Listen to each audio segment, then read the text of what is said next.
Mr. Brian Hornyak, who is Vice President of Major Projects at Sabre Demolition. Brian is focused on safety and environment management throughout his career, working for major industrial companies, consultants, and contractors.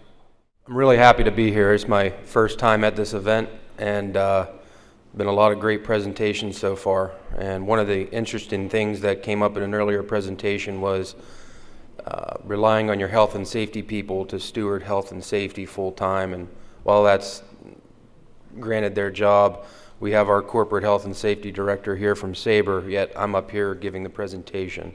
The reason for that being, as Tim Barker said, is safety has to be at all levels of the company. So I could have the health and safety director up here talking about this stuff, and it's religion to him, but to come from somebody in a senior leadership position is a little bit of a different message and a different twist.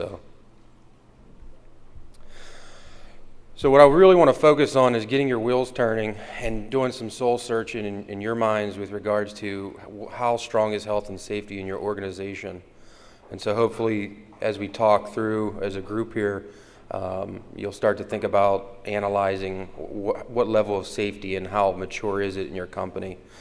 What you really have to get down to is what motivates your employees. Is it their children that they want to go home to safely? Is it monetary? Is it that motorboat that sits out in the water that they take out every weekend? What motivates them to be safe at your job sites or your projects every day?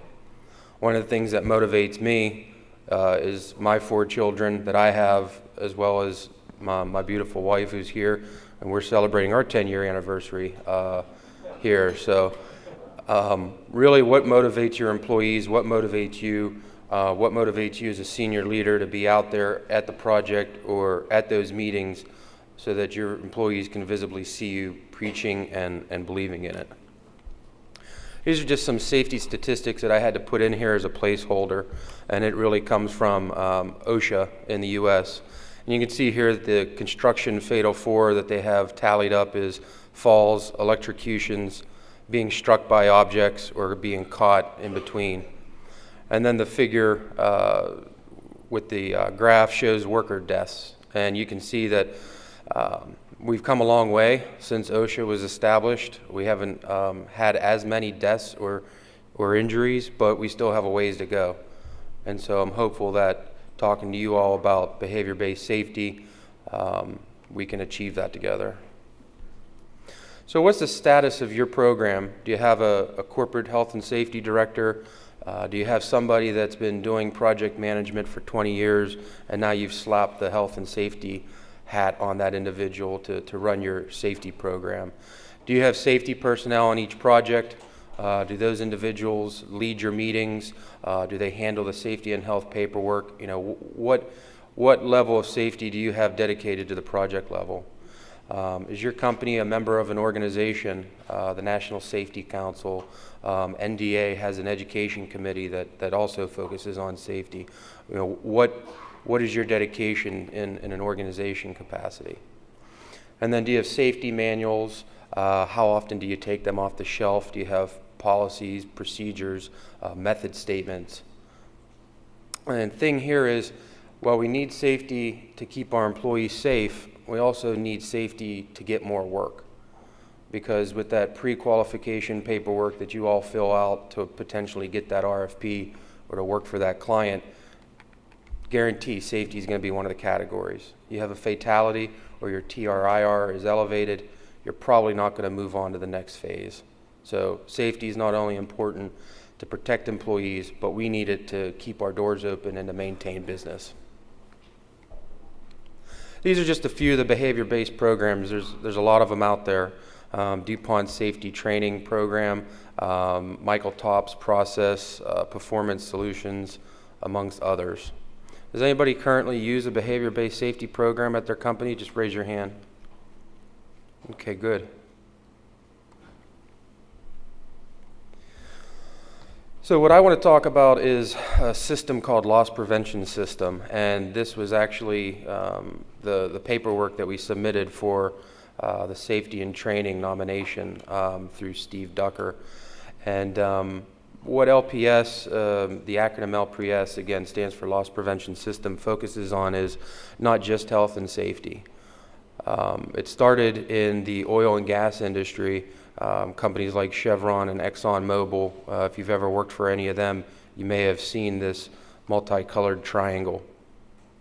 And what it really focuses on is quality, production, and making sure that it's focused from top down to back up to the top. So if anybody has any questions about how to contact these people, if you're interested, the website's on the slide, or I'd be happy to give you the information if there's any interest. But it is utilized in multiple countries throughout the world. It was created by a gentleman by the name of Dr. James Bennett, and while we were practicing this for various years, we just now signed on about 2.5 years ago to maintain a license to practice it. And so what that means is we now have internal corporate trainers that can go to our job sites, train our employees on LPS. Sometimes our clients need the training, and obviously our subcontractors, if they're going to be working on one of our projects, need this. So it really provides us the ability to maintain it and to operate it 100%. So how did this all start? Well, I could tell you, regardless of whatever behavior-based system you choose or you're using, I'm sure you have stories as well where you can say it took a lot of time, it took a lot of money, and it took a lot of personnel to be dedicated to getting this system up and running. And that's what we ran into. It's can be an expensive process, the licensing rights, also the downtime to have your personnel come in and be trained. It's a multi-week training just to get everybody up and running. Next step was, to meet with senior leadership. We had the company LPS Inc. come in, sit down with the owners of our company, talk about what their goals were. And we went back and, quite frankly, we dusted off our safety and health corporate policy, and we looked at it, and we tried to tie it to LPS, the behavior-based system, and how it all fits together. And then we had to adjust. So one of the things that you'll see is once you start diving into a behavior-based system, your goals or how you run the safety department as a company could change. And then we had a selection of core team members. We had training with our senior leaders. Your core team members in this program are really going to almost kind of be like the democracy at first to really get things lifted off the ground and to help get the process going. And then next is auditing ourselves, as well as having the LPS Inc. come in and audit us. So we do 4 audits a year. What that consists of is picking a job site, going to that job site with the core team members, as well as LPS Inc., and doing a multi-day visit where we're working with subcontractors, asking questions with regards to how we think LPS is performing, looking at some of the tools that are developed and monitoring them for quality. And then we take that back and we develop an action plan. And then we try to complete that action plan till the next audit. So really a strong focus on getting better, constantly improving. And again, not only from a health and safety standpoint, but an accounting standpoint, a production standpoint, quality standpoint, things like that. We took it one step further, and you really just can't have a behavior-based system in place and just tell your clients, well, we've got one, and that's that. What they want to see is results and how is it working out for you. And we started this LPS system, again, a couple years ago, and we just completed a project since 2009, multi-portfolio, multiple sites for an oil and gas client. We just completed, it was about 30 projects throughout the United States without an injury. The automation portion is something we're working on trademarking. We worked with a web development company, and as you guys know, there's a lot of paperwork in the field, and it takes one thing to run a job, but you also still have paperwork. You have equipment inspections, you have near losses, all that takes time and effort. So again, we rolled out this shield system. Again, if you guys don't get it, Sabre is a sword, shield kind of all goes together. But SHIELD stands for Sabre's Home Information Equipment and LPS Database. And so our employees can take their iPad, they can take their laptop computer or their smartphone, and they can log into our website, and there's a section for our employees to go. And they can log in right there. And anything that they have to submit from the behavior-based safety system, whether it's an observation, an equipment maintenance form, checking on training, or even getting that job loss or job safety analysis form that they need on their job, they can get it there. And we can avoid the faxing and the paperwork. So what happens next? Well, that's great. Field guys are happy. They don't have all this paperwork, and they can take their iPad and they can be completing one of their forms with an employee real time. Well, in so many words, it gets beamed back to the mothership, goes back to the corporate office, and we can start developing some leading indicators. We had somebody internally take the information that was in our SHIELD database, and they're able to extract these. And what we're looking for is, what are the root causes? Where do we need to focus as a company? Where do we need to focus on a job? If you're constantly seeing a root cause that indicates people are taking shortcuts, what does that mean? What change do we need to evoke? Do we need better training? Are these short service workers that have not been with us for a long time?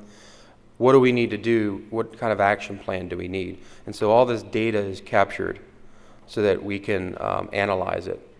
And we're starting to market this, if you will, or show it to our clients, which they really like to see because we're being proactive. We're not waiting for an incident to happen. We're trying to prevent the incident from happening. So what are some of our successes? These are just a few of them that I came up with, but we've had a lot. We're very happy with the system. We're very happy with the technology that we rolled out for safety and for training. It's created a positive environment. I'd like to say we've got more of a new culture. Everybody's upbeat about it. Everybody buys into the behavior-based system. We now capture other losses. In the past, again, it was, this truck driver got his wheel stuck in mud, and when they tried to get it out, we did some damage to the fender. Okay. Now we capture things like, nearly paid an invoice or monetary loss, things like that. We shifted from the safety officer mentality. Again, that's why I'm up here, and Pete Meadis, if you get a chance to meet him later, he's our corporate safety director. But we shifted from safety always being dedicated to the safety director or the safety officer, not only in our office, but in the project sites. People are more engaged now, and we've, again, driving back to the culture, made it everybody's job. Senior leadership involvement. In the past, traditionally, it was that information, as far as the metrics and our trends, never made it to the senior leaders or the owners of the company. Now, there's dedicated meetings and dedicated time for those individuals to review the data, have it explained to them, and then work with the team to come up with an action plan, not only at the corporate level, but at the project level. So senior leader involvement is critical. A lot of team collaboration. You'll see that one of the things that we rolled out with this system is alerts or safety bulletins. Tim brought it up with regards to letting people know, when there was an incident or best management practice. We use that a lot with this behavior-based system. Anytime we have a near loss, we draw up a bulletin, what happened, what could have happened, what should have happened, and we distribute that to all our projects. We've now taken it one step further, and we're giving it to our subcontractors, whether or not they're working on a project for us or not, because we want them to know what could have happened so that they don't have the same thing occur, which could save a life. We've also taken it to sending it out to our consulting partners and our clients, and we've gotten a lot of positive feedback, such as, wow, I can't believe it, you guys were close on that one. We had the same thing happen at our plant. So there's a lot of sharing of information. Again, shift from punishment. anytime somebody has a loss or makes a mistake, sometimes we're not at the top of our game, and we have a lapse in judgment, or we didn't thoroughly think through the task, and there could be an injury or a loss or a property loss. So, versus the we're going to dock them pay, we're going to lay them off for a certain amount of time. We really want to create more of a positive environment. And by doing that, we've seen an increase of reporting of near losses, okay? Losses are one thing, but the reporting of the near losses are things that could have happened, and could have been a fatality, could have been a serious injury. But by capturing that near loss and having that laborer bring it up or conduct a stop work authority because something didn't sound right or didn't smell right, we're able to rectify that and make it better. I had talked about the portfolio from 2009 that was a success. A lot of 30 demolition projects throughout the U.S., 500,000 man-hours, without a single injury. This one here is an international success story, if you will, for a project that we've been working on in Brazil. We had our management staff from the U.S. at the job site. The client wanted to conduct the job in accordance with U.S. regulations, so we needed to have a strong presence from the United States. But still, we had a lot of local operators, laborers, and technicians there, and so Sabre found itself working in an environment that had different work practices than how we do things in the United States, not to mention the language barrier. So one of the things that was great for us was this behavior-based system, LPS, because the way it's structured, we were able to overcome those pitfalls. We just in the first couple of months, we had very little turnover. We had the local laborers and operators want to stay on our project because they saw the way we did things and how safe we were and how we believed in safety. And we finished that project up. It was a 5-year-long project without an injury. So pretty good success story to be able to take behavior-based safety over to another country where practices are different and there's a language barrier, and to get those folks to believe in it. So if you can do it in another country, with those, hurdles, you can do it, in your country. So again, as I started by saying in the beginning, I wanted to get your wheels turning with regards to, how mature is your safety program?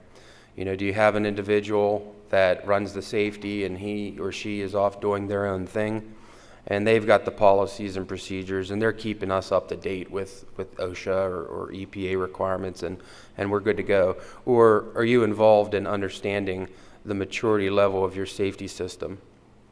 Again, everybody's motivated differently, employees, senior management, but you need to drill down with any behavior-based system and find out, what's driving people. One of the best practices that you'll see on any of our projects is as soon as you walk out of the door of the trailer, we have a large sign there, if you will, or pictures, and everybody brings in a picture at the start of a job, whether it's their kids, their grandkids, New York Yankee Stadium, whatever it may be, and it says, "Why is safety important to me?" And that's there as a reminder so that when you walk out of that job trailer, you look up there, and you may not see your picture, but you see your friend's picture and his kids, and you take that out with you to the job site. So, favorable statistics lead to more work. Again, we want to keep everybody safe, but when you're filling out that RFI, to get to the RFP stage, you're going to be asked, how mature is your system? How do your safety statistics look? So with being safe, keeps people safe, but also leads to repeat work. There's multiple behavior-based safety programs out there. I mentioned a few of them. Again, the one that I talked about was what we utilize and what we've had success with, which is loss prevention systems. But there's other ones out there. You just have to dig in and see if it's right for you and pick the one that's right for you. And behavior-based systems can help your company succeed, just like us.